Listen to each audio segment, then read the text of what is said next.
So, following the disaster that is Donald Trump's trade war with China, the president has decided to call on farmers to weather the crap storm that he himself has created, which, of course, led to a lot of anger among farmers. Some of the things he says is that, oh, our farmers, they're great patriots, and we want them to continue to support him while he does a trade war with China.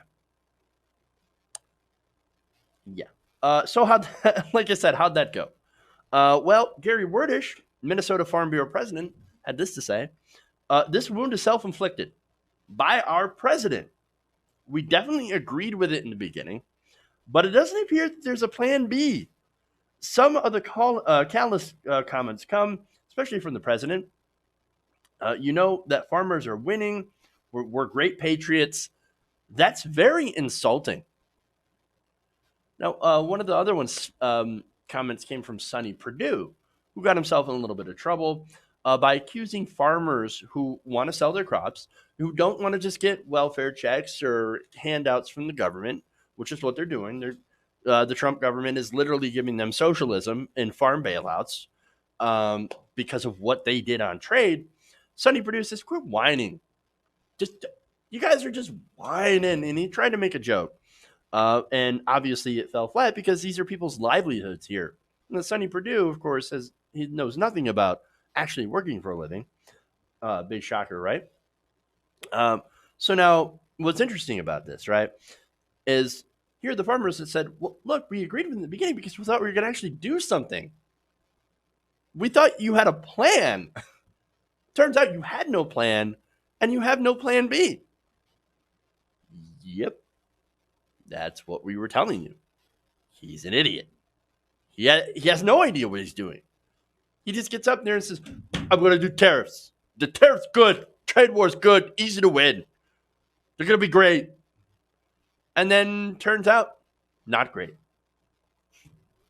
So now, let me give you the rest of his statement.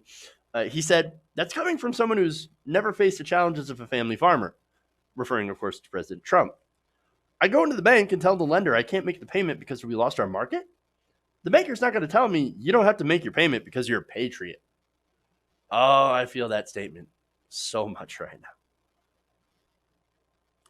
I mean, it's absolutely true. Like, oh yeah, you can call me other nice things you want. You say we're doing a tremendous job, fantastic. I don't pay the bills, bro. Like, I gotta pay bills, and if I want to pay bills, I gotta go and actually sell product. How can I sell product if you took my entire market away? And your subsidies, by the way, most of the Trump subsidies for farmers went to giant agricultural corporations anyway, not the small family farmer that he purports that it's supposed to go to. So there's that as well. But seriously, though, you guys literally thought that there was a plan B? No, dude, no. Look, this guy, Wordish, not alone. Fellow farmer Cindy Vanderpool, she admitted that sometimes she can't even sleep at night because she's so worried about what's going to happen. Um, she said, uh, "That farmer we just heard from, or people who run businesses who need components of China, face a lot of uncertainty. It looks like it's not going to go away anytime soon." And of course, IMF chief economist Ken Rogoff had agreed. He said that Trump's trade war isn't just impacting farms. In fact, it's impacting a lot of our trade with China because we end up paying the tariffs. It's not China paying the tariffs, it's importers for Chinese goods. And look, sometimes those are not, finished, whatever, cell phones, etc. But also materials that people use, or companies, I should say, use to build products here in the United States, importing certain materials. So that's a problem. And Rogoff says, look, businesses aren't investing it here at home either. It's toxic for the global economy. There may be some long run gain with dealing with China. I agree. But it could come home to roost in the United States, which it kind of already has. And look, let's be honest, right? There are things that we need to deal with China on. Currency manipulation, right? Dumping. When you take, so much product and you dump it here in the United States, not physically, but sell it at such a low price that it undercuts American markets. They did that with, I think, steel and aluminum. So look, there are problems and there are terrible trade practices. There's IP theft everywhere when it comes to China. We all know this, but there are better ways to actually solve those problems than to start a ridiculous trade war that China was in no doubt prepared for. Again, China is a communist country. They have state-run currency, right? They don't have markets. They control all the markets. So how do you deal with a power that can literally just, control its own market and say we're going to devalue or we're going to, up the value of our currency whenever we just damn well feel like it? How do you deal with a country like that? I don't know. But at least I admit that I don't know how to deal with it. Whereas Trump says, oh, trade wars, fun and easy to win. We're going to be winning. Farmers are winning. Are you winning yet? Do you feel like you're winning? Reading these comments from these farmers, as I have on many different segments, they do not feel like they are winning. Now, again, soybeans. This was one of the big exports to China. Soybeans, the soybean market, it's gone. China was buying up a majority of American soybeans. Now, they don't have a market anymore. How are you going to replace that? You can't just find a brand new market as big as China's overnight. And even if you're looking for a new market, which you should be, right? Who's going to trust the United States to honor trade agreements anymore? That's the problem, right? The long-term damage to America's reputation. And not just on trade agreements, but on treaties as well. Look at the Iran deal. Donald Trump took that, ripped it right up. Who would trust the United States at all? Our reputation has been flushed down the golden toilet. Who's going to want to do business with us again? And that's the question, right? Even after Donald Trump's gone, these problems are going to persist. And surely, any country who looks at a country like America that is capable of electing a petulant man-child like Trump, they're going to think twice about trading with us. They're going to think twice about wanting to do business with us. There's one thing, it's one thing to try and go for fair deals, right? I'm all for fair trade deals.